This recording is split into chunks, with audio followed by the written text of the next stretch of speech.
팀장님, 머리카락이 좀 헝클어지셨네요. 뒷모습이 너무 아름다우세요. 사무실의 정적이 유리알처럼 투명하게 내려앉은 점심시간, 제 등 뒤에서 들려온 강 대리의 낮은 중저음 목소리에 제 몸은 마치 전기에 감전된 듯 그 자리에서 굳어버리고 말았습니다.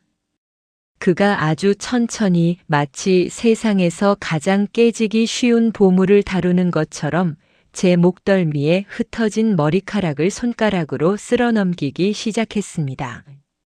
그 뜨거운 손끝이 제 차가운 살결에 닿는 순간 뇌리를 때리는 전율이 온몸의 혈관을 타고 발끝까지 뻗어나갔습니다.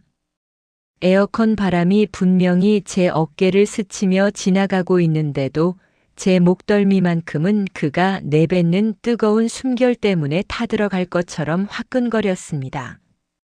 텅 빈 사무실 창밖으로는 눈이 시릴 정도로 따가운 햇살이 쏟아지고 있었지만 이 좁은 책상 사이의 공기는 마치 진득한 꿀이나 늪처럼 무겁고 축축하게 가라앉아 있었습니다. 제 가슴 속 심장 박동 소리가 너무나 커서 제 등에 밀착해 있는 그에게까지 이 진동이 고스란히 들릴까봐 숨소리조차 내지 못하고 참아야 했습니다. 거울을 보지 않아도 저는 알 수 있었습니다.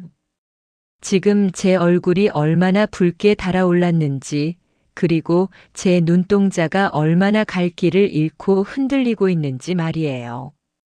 제 인생에서 이토록 짧은 1초가 길게 느껴진 적이 있었을까요? 그의 손가락이 제 머리카락 한 올 한 올을 헤집을 때마다 제 안의 이성은 모래성처럼 허무하게 무너져 내리고 있었습니다. 자, 오늘 제가 여러분께 들려드릴 이야기는 평범한 회사 생활이라는 가면 뒤에 꽁꽁 숨겨두었던 우리 중년들의 아슬아슬하고도 비밀스러운 사랑에 관한 이야기입니다. 누구에게도 말하지 못했던 오직 밤의 어둠 속에서만 되새기던 그 진득한 기억들을 이제 하나씩 꺼내보려 합니다. 본격적인 이야기를 시작하기 전에 구독과 좋아요 한 번만 꼭 눌러주세요. 여러분의 따뜻한 응원이 저에게는 이 부끄러운 고백을 이어갈 아주 큰 용기가 됩니다. 제 이름은 지수입니다. 올해로 어느덧 48이라는 나이를 맞이했죠. 남들이 보기엔 번듯한 회사 팀장 자리에 앉아 화려한 커리어를 쌓아온 부족할 것 하나 없는 성공한 여자로 보일 겁니다. 하지만 제 속은 이미 오래전에 바싹 말라버린 낙엽처럼 텅 빈 채 바스락거리고 있었습니다. 남편과는 한 집에 살며 같은 공기를 마시지만 서로의 일상에 궁금증조차 던지지 않는 완벽한 타인이 된 지 벌써 5년이 넘었습니다. 아침마다 마주 앉아 식사를 하지만 들리는 건 젓가락이 그릇에 부딪히는 차가운 소리뿐이었습니다. 남편은 신문을 보거나 핸드폰을 뒤적였고 저는 그런 남편의 정수리를 보며 식은 국을 삼켰습니다. 집이라는 공간은 저에게 더 이상 안식처가 아니었습니다. 그저 하루의 고단함을 잠시 내려놓고 잠만 자는 차가운 여관방 같았죠. 여자로서 누군가에게 예뻐 보이고 싶다거나 사랑하는 사람의 품속에서 뜨거운 온기를 느끼고 싶다는 갈망은 이미 전설 속 이야기처럼 먼지 쌓인 책장에 처박아둔 지 오래였습니다. 매일 아침 저는 먼지 하나 없이 칼같이 다림질된 정장을 입고 8cm 높이의 뾰족한 구두를 신고 출근합니다. 그것은 저를 지키는 갑옷이자 제 외로움을 들키지 않기 위한 위장이었습니다. 하지만 화장실 거울 속에 비친 제 눈빛은 속일 수 없었습니다.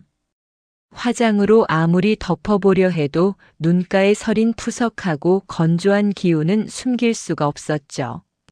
나도 아직 여자인데 누군가에게는 여전히 손에 넣고 싶은 아름다운 존재이고 싶은데. 이런 생각을 하며 남몰래 화장실 칸에 들어가 문을 잠그고 한참 동안 한숨을 내쉬는 게 제 유일한 일과였습니다.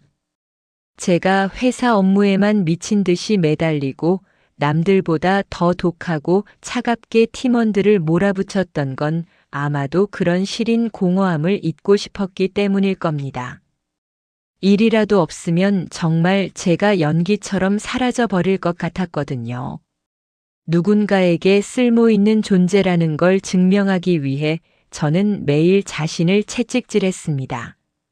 하지만 퇴근길 어두운 차 안에서 마주하는 침묵은 늘 제 목을 조여왔습니다.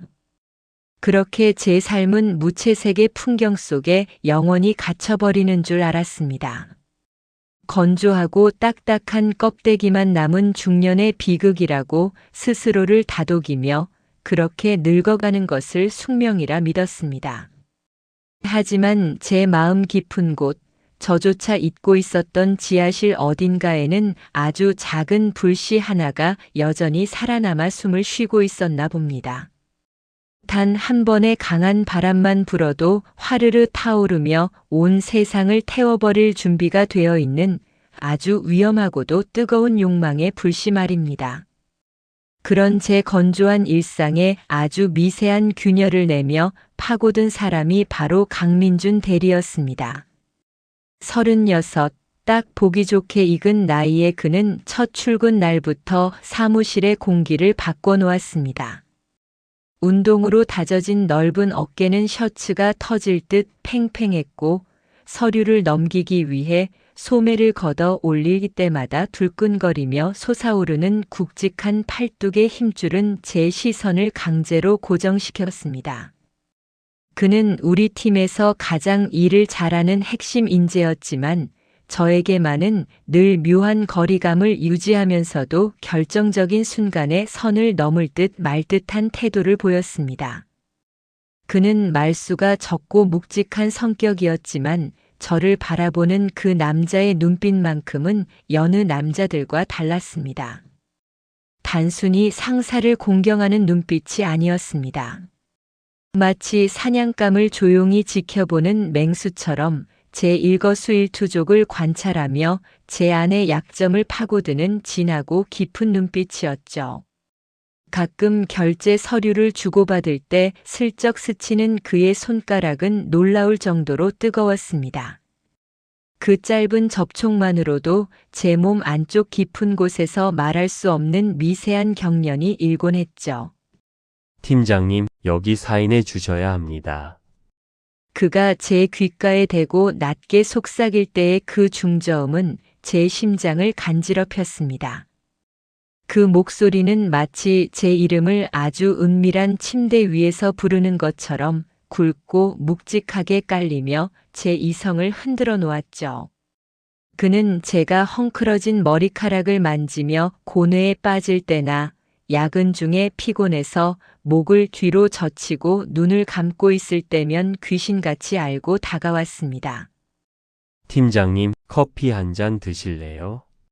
카페인이 좀 필요해 보이셔서요.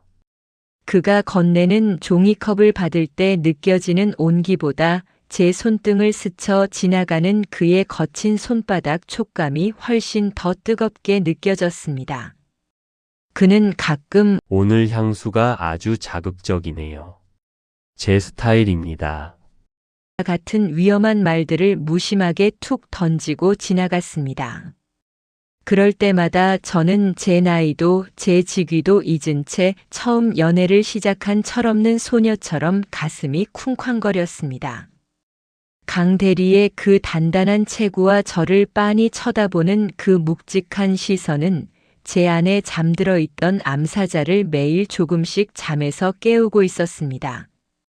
저는 그가 던지는 미끼를 이미 덥석 물어버린 물고기나 다름없었죠. 사건은 장대비가 창문을 깨트릴 듯 무섭게 쏟아지던 어느 금요일 오후에 터지고 말았습니다. 장마철 특유의 눅눅하고 습한 기운이 사무실의 카펫과 벽지에 눅진하게 배어들고 있었고 점심시간인데도 쏟아지는 비 때문에 아무도 밖으로 나가지 못한 고요한 상황이었죠. 저는 탕비실 구석에서 혼자 뜨거운 커피를 내리고 있었습니다.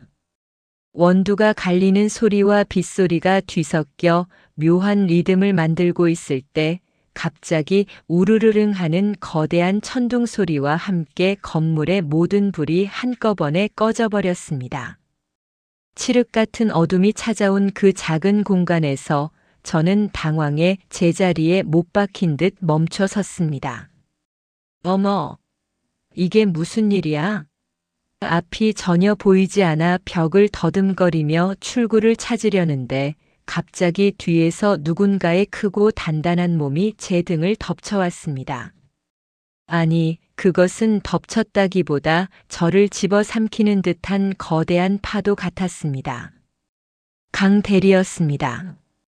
그의 거친 숨소리가 제 왼쪽 귀밑살에 바로 닿았고 좁은 탕비실 안은 오직 거센 빗소리와 저희 두 사람의 격렬한 심장 소리뿐이었습니다. 강 대리의 그 단단한 가슴팍이 제 얇은 블라우스 너머등으로 빈틈없이 밀착되었을 때 저는 머릿속의 모든 회로가 끊겨버리는 것을 느꼈습니다. 그는 제 허리를 감싼 손에 힘을 주어 저를 자기 쪽으로 더 깊고 진하게 끌어당겼습니다. 제 몸의 굴곡이 그의 몸마디마디에 끼워 맞춰지듯 달라붙었죠. 그리고는 한쪽 손으로 제 뒷머리를 감싸 쥐더니 아까 사무실에서보다 훨씬 대담하게 제 헝클어진 머리카락 사이로 굵은 손가락을 집어넣어 제 고개를 뒤로 젖히게 했습니다. 팀장님, 사실 오래전부터 이러고 싶었습니다. 이 좁고 캄캄한 곳에 단둘이 남기를 얼마나 바랬는지 몰라요. 그의 목소리는 평소보다 훨씬 낮고 뜨겁게 끓어오르고 있었습니다.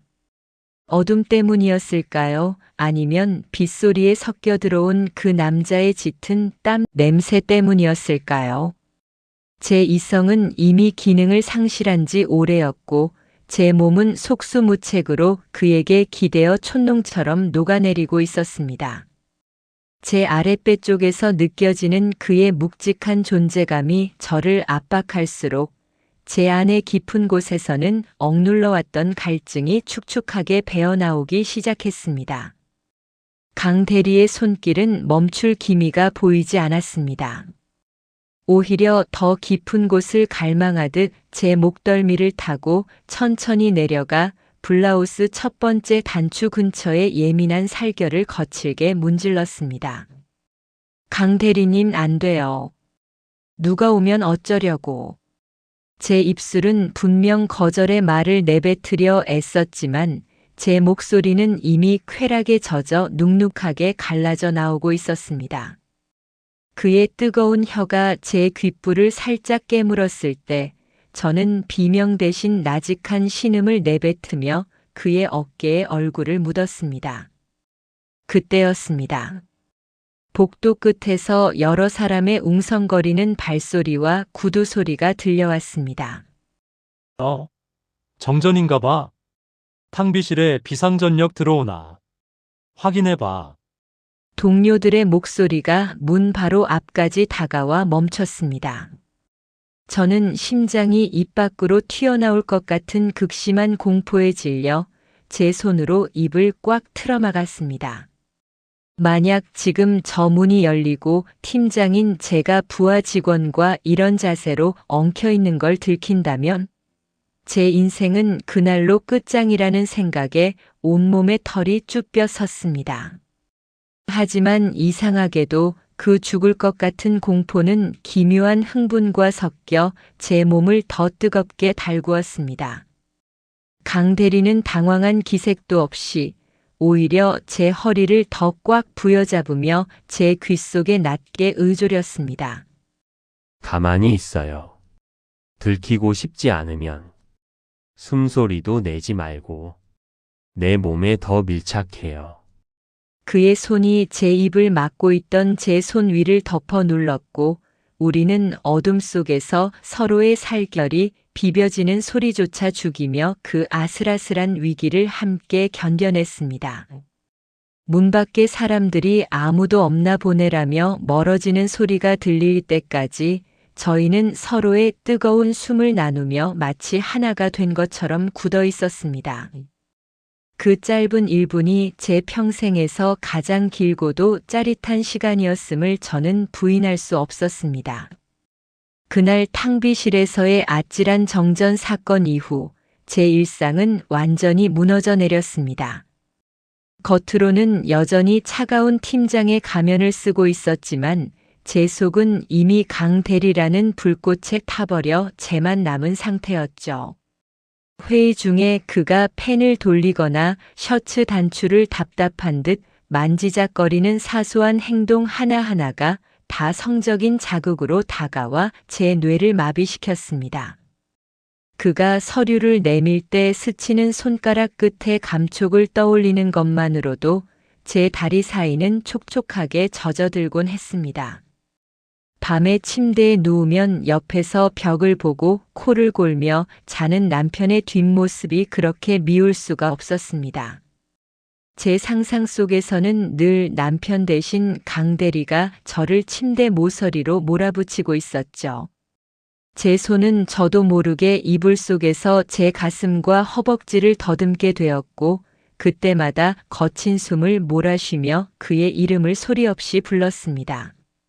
48, 이 나이에 찾아온 뒤늦은 열병은 어떤 마약보다 독하고 달콤했습니다.